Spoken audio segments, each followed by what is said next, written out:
Hi, Sagittarius. This is your April astrology reading for all Sagittarius signs, Sun, Moon, Rising, Venus. Now, if you're new to the channel, you may want to check out your Sun, your Moon, and your Rising. And if you're incredibly sensitive at this time, you might want to check out your Venus, which may be different signs. The reasons I say that is because it helps give you a more well-rounded understanding of the energy of what's going on probably inside of you the best. If that doesn't work, you may want to check the playlist and look up the tarot readings under your signs.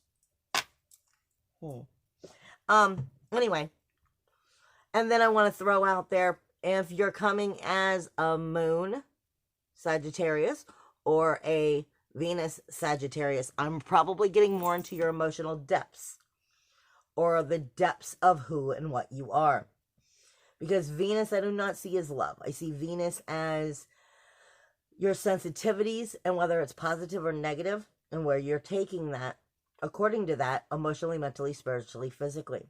Your moon is your emotional, but it is your depth. It's your underworld. With that being said, the first thing I am getting some frustration of not knowing how to speak. Not knowing not how to speak, but how to speak what you were trying to speak, what you were trying to make others see like it's coming. I'm having problems trying to have it come out of you in the right way, how to communicate it properly. But this is also, Spirit is saying, a communication issue that you are learning how to also have with yourself as well as your own self-awareness. And you're probably acknowledging it. You may be blurting things out that you don't necessarily mean, or you may be, I have a friend who's a Sagittarius, and she says this all the time, and I always pick on her for it, because I love her to death, but she always says, you know, even when you have a joke, there's a little bit of truth in that joke. So you may be speaking what you're really meaning, but you may not even realize that you truly, really mean it. You may be trying to undermine your own conversation you're having with yourself by the shit that you're blurting out. Spirit is saying, pay attention to your intellect. Pay attention to details. Pay attention to your inner child.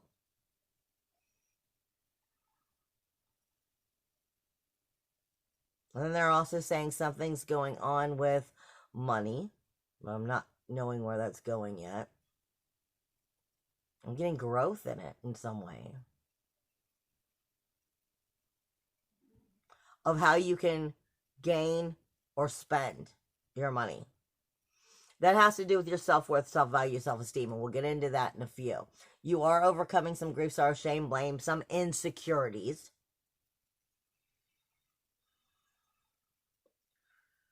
All of us are going through a little bit of a transformation, but you're have a lot of higher education, higher spiritual soulfulness that you need to be tapping into.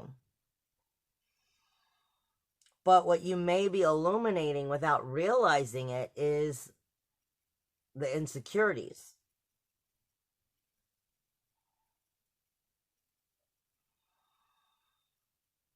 Yeah, you may be illuminating some of your insecurities without realizing it, because I'm getting it with Leo energy, which could be strength, coming into strength and overcoming those insecurities, or it could be the melodrama in one way or another. I mean, and with the energies that's going on, that makes sense either way.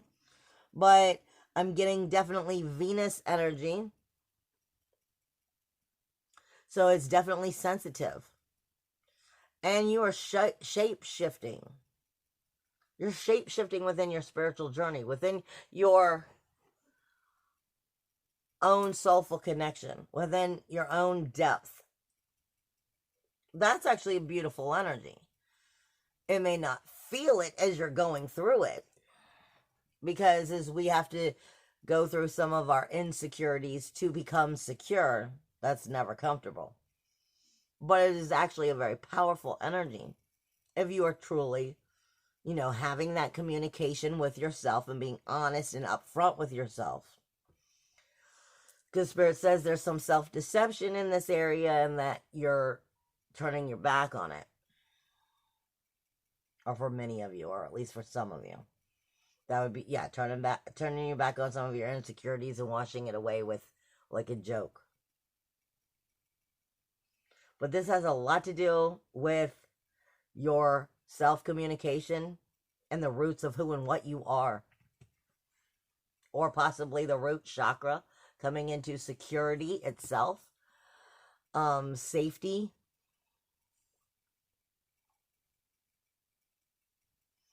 Some of this has to do with family.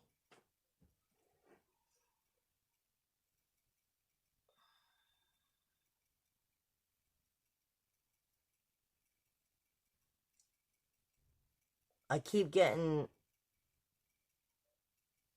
like death of self-deception, which is you finally coming to see the truth. Whether it's within the family or within something within yourself. For some of you, that money situation has to do with a spouse.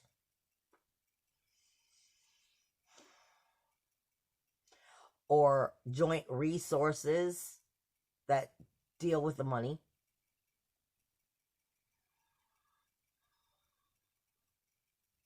Versus how you logically think your way through things.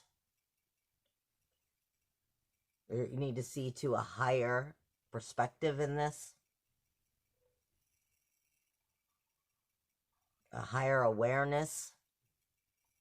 Raising your vibrations, a higher self-esteem.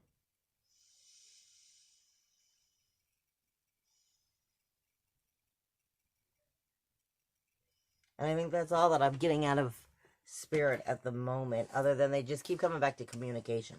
Now, I am putting it out there. I've been saying to everybody else from the 16th through the 25th, there's a special, specific energy that's coming in. You do have the full moon on the 7th, and I'm going to go over that. It's in Libra. But Spirit is directing me first and foremost. I've been saying it's from like the 16th through the 25th, but I'm starting to realize it's more of around the 10th to the 25th. So it's as we come out of Aries, the sun does, and it goes into Taurus. There's incredibly powerful energies going on there. And that's where I'm going to start this, and then we're just going to go where Spirit directs me. For you, that is your 5th and 6th house. Now, on the 11th, Mercury moves into Aries. And it'll be coming into on top of Chiron and Lilith, which is the communication you'll have with yourself about your own pursuit of pleasure, about your personal interests, about your creative expression, and how to bring that up out of you. The upbringing of really tapping into what you enjoy. What makes you tick? What helps you to sing your soul song, so to speak? Our personal interests could be hobbies. It could be sports. It's a way of creative expression. It can be dating. It can be sex. It can be romance. Because this is a place of creative energy. A place of fun energy. And it's the inner child getting to breathe. But it's also about, like, if you're a musician, this is where you would be writing more music. You know, when you do that, it helps enhance you. If you're a writer, you would be writing. You know, this is putting the interests into what makes you happy, helps you feel good about living this life, the things that you want to do in this life. And are you making the time to do that? Because Spirit's saying you need to be making the time to do that. Chiron here is telling you where you're not making the time for it, where you're not really tapping into what you enjoy, or your inner child for that matter. your inner creativity or creative expression, your inner fun, your inner pleasure. Like I said, you may not be putting the energy into dating either, because this is speaking about healing a situation within this area that you ignore or that you keep yourself from. You're not fully allowing yourself to be part of. You keep it arm's length. You're not fully allowing it in. And I'm being told some of you, whatever this is because of the drama. So you keep it at the arm's length. Chiron here is asking you to bring healing to it, to change the cycle, to put the time and the effort into it. Mercury is communicating with you about what you are or are not doing in this case. And the sun is traveling through this energy. So it's illuminating it for you at this time. But as it comes to, around the 11th too, the sun is now starting to come up at the other end of Aries, and it's coming up on Eris, which I call Medusa, trouble, toil, strife. So it's really picking on you about where you're not investing in creating healing and where you're actually creating more of that same energy over again at that, no, just keep it at arm's length. It's instead of putting the effort into it, it's more of pushing it away. When this is something that you need to be embracing so that you can heal it and correct it and change it. And it has to do with the creative expression and putting pleasure back into your life, enjoyment back into your life, being you and enjoying it. That's tapping into that inner child. The sun's going to be illuminating where you're afraid to do that. And for some of you, that could be because of your upbringing. Maybe you were told, that thing that you're interested in, that creative expression, somebody told you, that's stupid. But you really deep down inside of you still want to do that. This is that time. We're stuck at stay at home. This is that time to put that energy into that and make that healing changes instead of continuing to be or allow a part of you that you're not able to access in denial. This is bringing that out of you and allowing that creative expression to bloom. But when you move into the 6th house, which is Taurus, where the new moon is going to be on the 22nd, you'll have the sun here then, the moon here, and Uranus, all in the same spot on the 22nd. But the sun moves in to Taurus on the 19th. This is, for you, this is your everyday daily life, your everyday routines, which is saying something about those everyday routines is what's keeping you from that creative expression, from tapping into recharging those roots. Now, I say all the time that 6th house is your everyday daily task, your mundane task. It's the most magical of your life, but we ignore it and don't realize it because we think of it as mundane. We think of it as everyday routines, and we don't realize how much energy goes into those everyday routines. Your daily routines is your healthcare, your service to the world, volunteer work, your ability to work, your hygiene, your diet, but more importantly, it's your work environment too. But more importantly, it's the people, the places, and the things of energy on a daily basis that you consume. And are these routines and these people, places, and things of energies that you consume, do they truly support you being you? Are you getting the time to support you being you? Or are these routines actually taking away from that? And where do you need to change that? Now, on a global scale, and I'm putting it out there that way because that lets you know what it's about for you directly. But the energies here of Taurus rules the universal 2nd house.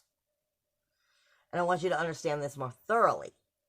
which is self-worth, self-value, self-esteem. Uranus is independence, individuality, uniqueness, freedom, and inventive self.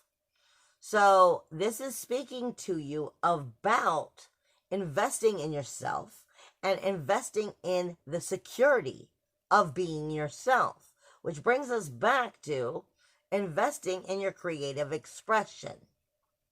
And is your daily routines, people, places, and things, helping you create that creative expression or keeping you from it? On a global scale, this also speaks to you of money. So these daily routines, if they're supporting you, will help you come into your self-worth, your self-value, your self-esteem, which will help you manifest what you truly want to be doing in the first place. But if you're investing more into the insecurity of it, then you're investing into the insecurity of those daily routines. And then on a global scale, Taurus also speaks to you about money and possessions. So at this time, you may be noticing becoming possessive, or others around you becoming possessive. Because Taurus can be very controlling when it's doing it from a spot of insecurity. When it's growing from security. When you're in the power of security and investing in yourself, you're maturing in your self-worth, self-value, self-esteem, and you're adding to the oomph of your life, and it brings enjoyment to you. But when you're not getting that and you're actually in insecurities, it brings up possessive, controlling energies. Now take that into the idea of what's going on outside of you, as well as what's going on in your daily routines, as well as is that supporting your inner self-creative expression, as well as your inner child, which may have something to do with the upbringing and where that inner child maybe is not tapping into that energy and why. Plain and simple. Now, let's go back and let's look at the full moon. I wanted to throw that out there because Spirit's been all over me about that. But your full moon takes place on the 7th. And for you, this takes place in your 11th house. The 11th house is your community. It's your larger groups. It's your friends. It's your memberships. More importantly, it's where the desire of life and where you want to see it go is. It's your dreams, your hopes, your ambitions, your goals. Along with your outer community, your friends, your community, your larger groups, your memberships. So are these groups and memberships that you have yourself, your community, do they support that desire? Do they support you coming into your self-realization and being able to grow and mature into the goals, the dreams, the desires, the wishes you want? Or does your community not even know about it? Are you not sharing it? This is the full moon. It's coming into realization for you to see. As well as that full moon may be showing you the groups or the friends that don't support you, and maybe it's time to cut their cord. Maybe it's time to start admitting who you are and finding out if they'll still stand by you. Either way, it's something that you need to learn so that you can find out if these people are the right community for you to have with you, so that you can come into truly coming into that creative expression and seeing where that will take you. It's all about the community being the right community that support you or actually are working against you. Not to mention that's Libra, which talks about, are you balancing honestly, and is there harmony here? Because Libra is about relationships. This is the community, the relationship you have with the community. Is that relationship healthy or not? Period. And it is talking to that creativity, that creative expression. Full moons are all about release, surrender, and let go. So it's illuminating what needs to be known so the corrections can be made. Then you're working on making the corrections for the rest of the month, understanding that people may become possessive if they're in their insecurities or if you are, especially within your daily routines. Now, and do those daily routines support your goals, is what Spirit just said to me. Now, if we look at your first house, there's nothing here. But your second house still has Pluto in it. It also has Jupiter in it, and it has Pallas in it. Pallas is Athena, the warrior goddess. Jupiter is abundance and knowledge. But I'm going to be out of time because my phone's about to shut off. So I'm going to have to come back for the last, I think, 4 houses so that I can finish explaining it to you guys. I love you guys. Come back and we'll start with this second house because this is about your self-worth, self-value, and self-esteem. Bye.